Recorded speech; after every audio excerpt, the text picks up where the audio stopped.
آج کی بابرکت شب نور، شب برات کے نام سے معروف اور مشہور ہے۔ اس بابرکت شب کے دامن میں اتنی برکتیں اور اتنی رحمتیں ہیں کہ اللہ جل شانہ گناہ گاروں کو جہنم کی آگ سے آزاد فرما دیتا ہے۔ ام المومنین سیدہ طیبہ طاہرہ سیدہ عائشہ صدیقہ رضی اللہ تعالی عنہا فرماتی ہیں، ایک دن میں دیکھا کہ حضور میرے حجرہ میں نہیں ہیں، تو میں حضور کو تلاش کرنے نکلی۔ جنت البقیع میں آسمان کی طرف سر اٹھائے حضور اللہ سے التجائیں کر رہے تھے۔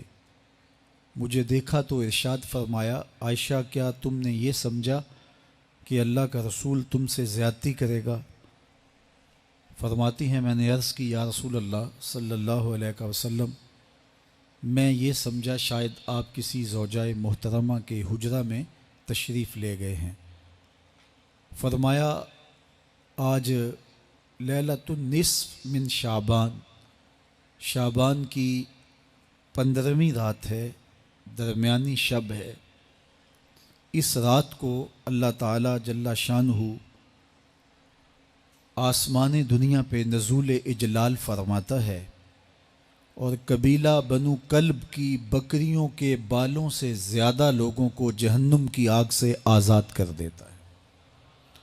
قبیلہ بنو کلب عرب کا بہت بڑا قبیلہ تھا جو بھیڑ بکریاں پالتے تھے اور لاکھوں کی تعداد میں ان کی بکریوں اور بھیڑوں کے ریوڑ تھے۔ تو اس قبیلے کی بکریوں کے بالوں سے بھی زیادہ گناہ گاروں کو جہنم کی آگ سے آزاد کر دیا جاتا ہے۔ تو یہ وہ بابرکت شب رحمت ہے، شب نور ہے، جس کے دامن میں اتنی برکتیں ہیں کہ کوئی محروم نہیں رہتا۔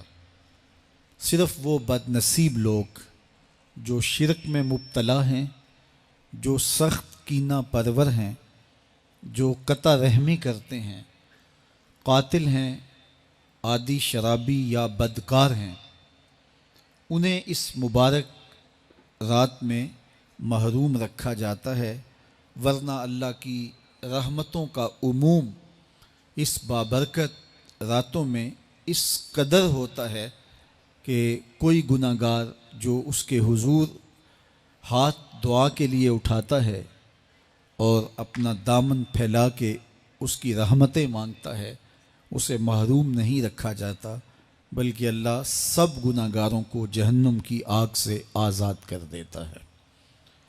ایک روایت میں آتا ہے کہ اللہ لیلۃ النصف من شعبان، شعبان کی 15ویں رات کو آسمان دنیا پہ اپنی رحمتوں سے جلوہ گر ہوتا ہے اور فرماتا ہے کوئی رزق مانگنے والا، میں اس کی جھولیاں بھر دوں، ہے کوئی مغفرت طلب کرنے والا، میں اس کے گناہ معاف کر دوں، ہے کوئی مجھ سے عافیت مانگنے والا، میں اس کو عافیتوں سے نواز دوں، ہے کوئی فلاں چیز مانگنے والا، ہے کوئی فلاں چیز مانگنے والا، اس کی رحمتیں آواز دیتی ہیں اور یہ آواز غروب آفتاب سے لے کر کے طلوع فجر تک مسلسل بندوں کو دی جاتی ہے، اور بندے اس کے حضور اگر دست طلب دراز کریں، اپنی جھولی پھیلائیں، تو اللہ تعالیٰ ان کو ان کے مانگنے سے بھی زیادہ عطا فرماتا ہے۔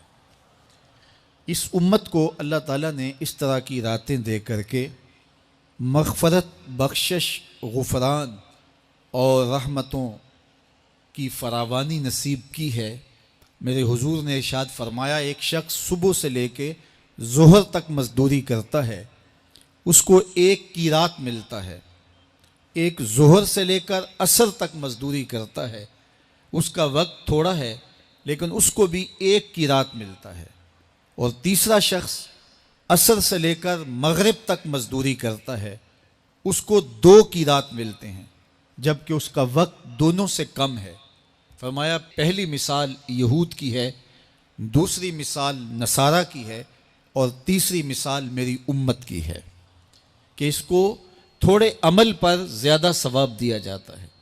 تو یہود اور نصارہ نے اس پہ برا منایا تو حضور علیہ السلام نے فرمایا کہ اللہ نے ان کے اجر میں تو کمی نہیں کی، لیکن مسلمانوں کو زیادہ اجر دے دیا، تو یہ اس کی کرم نوازی ہے۔ تو یہ تھوڑے وقت کی عبادتیں اور چند راتوں کی بیداری اور مخصوص اوقات میں اللہ کے حضور عبادت و ریاضت ایک گناہ گار کو کہاں سے کہاں تک پہنچا دیتی ہے، اس کے گناہوں کی معافی کا ذریعہ بھی بنتی ہے اور درجات کی بلندی کا سبب بھی۔ دیکھیے لیلۃ القدر ایک رات 1000 مہینے کی عبادتوں سے بہتر قرار پاتی ہے۔ اسی طرح دیگر مواقع ہیں کہ اللہ تعالیٰ اس امت کے لیے رکھے ہیں، رحمت رب بہانہ می طلب، اور یوں بھی پڑھا گیا رحمت رب بہانہ می طلب۔ اس کی رحمتیں قیمت نہیں مانگتی اور اس کی رحمتیں بہانہ تلاش کرتی ہیں، تو وہ اپنے بندوں کو بخشنے پہ آمادہ ہے اگر وہ اپنا دامن طلب پھیلائیں۔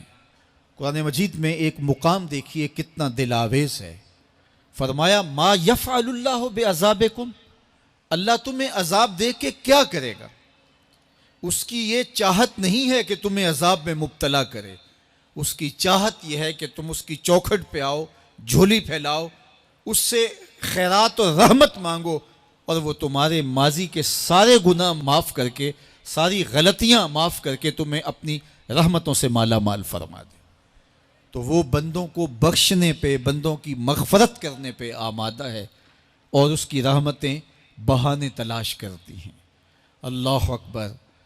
اور دوسری جانب اس کے بندے، اس کے مملوک، اس کی مخلوق، اور مخلوق کی گناہ گار اور نیکوکار اس کی رحمتوں کے طالب ہوتے ہیں، بلکہ وہ گناہ کرنے کے بعد جب معافی مانگتے ہیں تو اللہ کو یہ معافی بہت پسند ہے۔ معافی مانگنا، اس کے حضور اپنے دامن کو پھیلانا، وہ اس کو بہت زیادہ محبوب ہے۔ انسان کی فطرت کے اندر گناہ رکھا گیا ہے۔ آگ، ہوا، مٹی، پانی، یہ ان 4 چیزوں کا مرکب ہے۔ اس کے جو عناصر ہیں اس میں کبھی اعتدال قائم نہیں رہتا اور اس سے گناہ سرزد ہو جاتے ہیں۔ گناہ کرنے کے بعد بندے کا اس گناہ پہ اصرار کرنا، اڑ جانا، ضد کرنا، توبہ نہ کرنا اللہ کو یہ پسند نہیں، لیکن اگر اس سے گناہ سرزد ہو جائے تو پھر وہ توبہ کر لے تو اللہ کو یہ بہت زیادہ پسند ہے۔ جو اس سے ہو سکے نیکی وہ اللہ کے حضور پیش کرے، لیکن اس کے اندر جو شر رکھی گئی ہے، اس کے اندر جو قوتیں گناہ کی رکھی گئی ہیں، اس سے اگر اس سے گناہ سرزد ہو جائے تو پھر وہ اللہ سے توبہ کرے، اللہ کی طرف رجوع کرے، تو اللہ اس کی توبہ کو نہ صرف قبول کرتا ہے بلکہ اس کے گناہوں کو معاف کرتا ہے اور گناہوں کو بدل کے نیکیوں میں تبدیل کر دیتا ہے۔ جب گناہ نیکیوں میں تبدیل ہو گئے تو جتنا بڑا گناہ گار تھا اتنا بڑا نیکوکار ہو گیا۔ حضرت سیدنا عمر رضی اللہ تعالیٰ عنہ بازار میں جا رہے تھے تو ایک شرابی نے ہاتھ میں بوتل پکڑی تھی شراب کی، تو حضرت عمر ہاتھ میں درہ رکھتے تھے اور آپ کا جاہ و جلال دیدنیت ہوتا، تو جو ہی حضرت عمر رضی اللہ تعالیٰ عنہ کو اس نے دیکھا تو ڈر گیا اور دل ہی دل میں کہا اے اللہ آج عمر کے قہر سے بچا لے، میں تیری بارگاہ میں سچی توبہ کرتا ہوں، اور جلدی سے شراب کو بغل میں چھپا لیا۔ اتنے میں حضرت عمر سر پہ پہنچ گئے اور گرج کر کڑک کے کہا کہ یہ تیری بغل میں کیا ہے؟ چونکہ اس کو بوتل چھپاتے دیکھا تھا تو وہ ڈر گیا اور ڈرتے ڈرتے کہنے لگا حضرت یہ سرکہ ہے۔ اب تھی تو شراب، لیکن ڈرتے ہوئے بولا حضرت سرکہ ہے۔ تو حضرت عمر نے کہا نکال۔ جب نکالا تو شراب نہیں تھی، واقعی سرکہ بن چکا تھا۔ تو جب اللہ کے حضور کوئی توبہ کرتا ہے اللہ اس کے گناہوں کو بدل کے نیکیوں میں تبدیل کر دیتا ہے۔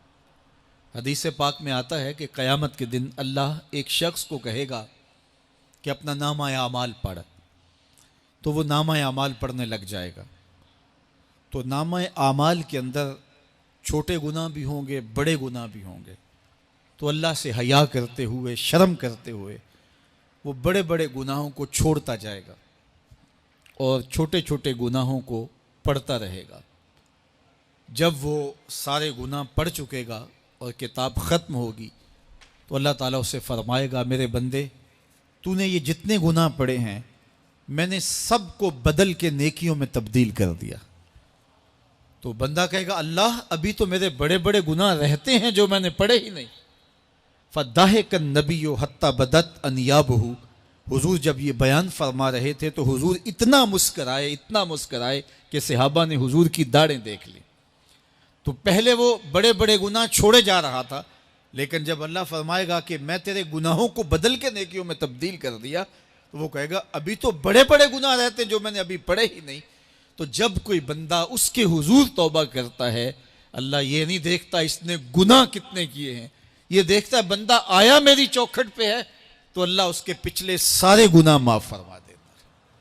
اللہ اکبر۔ میرے اور آپ کے آقا و مولا نے اللہ کے حضور توبہ کرنے اور اس پر اللہ کی خوشی اور اللہ کی خوشنودی کا ذکر کرتے ہوئے ایک مثال بیان فرمائی کہ ایک شخص صحرا میں سفر کر رہا تھا تو وہ ایک درخت کے نیچے دوپہر کاٹنے کے لیے، سستانے کے لیے رک گیا اور درخت کے ساتھ اپنے اونٹ کو باندھ دیا اور خود لیٹ گیا تاکہ دوپہر کاٹ لوں۔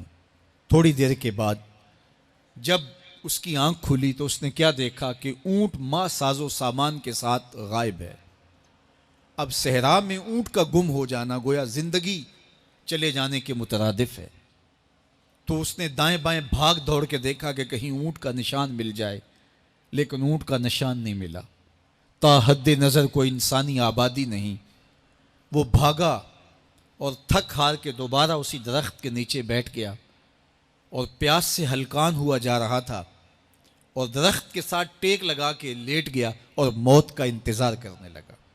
جن لوگوں نے صحرا کا سفر کیا ہے ان کو اس بات کا اندازہ ہوگا کہ کئی 100 میل تک انسانی آبادی ہی نہیں، اب نہ کچھ کھانے کے لیے بچا نہ کچھ پینے کے لیے بچا، اونٹ بھی غائب ہو گیا، توشہ بھی ساتھ ہی چلا گیا، تو اب ظاہر ہے سیدھی موت ہی نظر آ رہی ہے۔ تو وہ اس درخت کے ساتھ ٹیک لگا کے بیٹھ جاتا ہے اور موت کا منتظر ہوتا ہے۔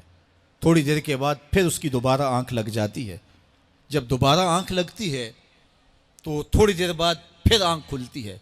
جب دوبارہ آنکھ کھلتی ہے تو دیکھتا ہے کہ اونٹ جو گما تھا ماں ساز و سامان کے اس کے پاس کھڑا ہے۔ تو صحرا میں اس حالت میں اونٹ کا مل جانا زندگی مل جانے کے مترادف ہے۔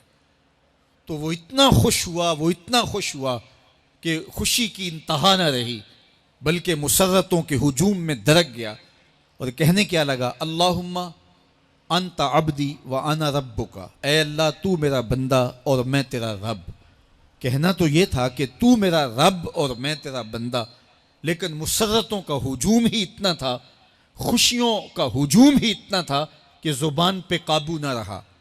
کسی کے آنے سے ایسے ہوش اڑے ساقی کے، شراب سیخ پہ ڈالی اور بوتل میں کباب۔ کہنا یہ تھا اللہم انت ربی وانا عبدک، لیکن اس قدر خوش ہوا جب بھی تیری قربت کے امکان نظر آئے ہم اتنے خوش ہوئے کہ پریشان نظر آئے۔ تو کہنا یہ تھا کہ اے اللہ تو میرا رب اور میں تیرا بندہ، لیکن خوشیوں کے ہجوم میں وہ کہتا ہے اللہم انت عبدی وانا ربک، اے اللہ تو میرا بندہ اور میں تیرا رب۔ حضور یہ بات بیان کرنے کے بعد صحابہ سے پوچھتے ہیں کہ ذرا بتاؤ اس بندے کو کتنی خوشی ہوئی کہ خوشی میں زبان بھی قابو نہ رہی اور اپنے آپ پہ کنٹرول نہ رہا، اور خوشیوں کے ہجوم میں اسے یہ بھی پتہ نہیں چل رہا کہ وہ کیا بول رہا ہے۔ تو صحابہ نے عرض کی حضور بہت زیادہ اسے خوشی ہوئی۔ تو میرے حضور نے یہ بات کرنے کے بعد ارشاد فرمایا، جس طرح اس کو گما ہوا اونٹ ملا اور اس کی خوشی کی انتہا نہ رہی، تو فرمایا جب کوئی شخص توبہ کرتا ہے اور اللہ کی حضور پلٹ کے آتا ہے، گناہوں سے معافی مانگ کے اس کی دہلیز پہ آتا ہے، میرے حضور نے فرمایا اللہ اس سے بھی زیادہ خوش ہوتا ہے کہ میرا بندہ میری چوکھٹ پہ آ گیا۔ تو وہ یہ چاہتا نہیں کہ اپنے بندوں کو عذاب دوں، وہ خود آگ میں چھلانگے لگائیں تو اس کی مرضی، اگر گناہ سرزد بھی ہو گیا ہے تو کوئی بات نہیں، معافی مانگ لی جائے.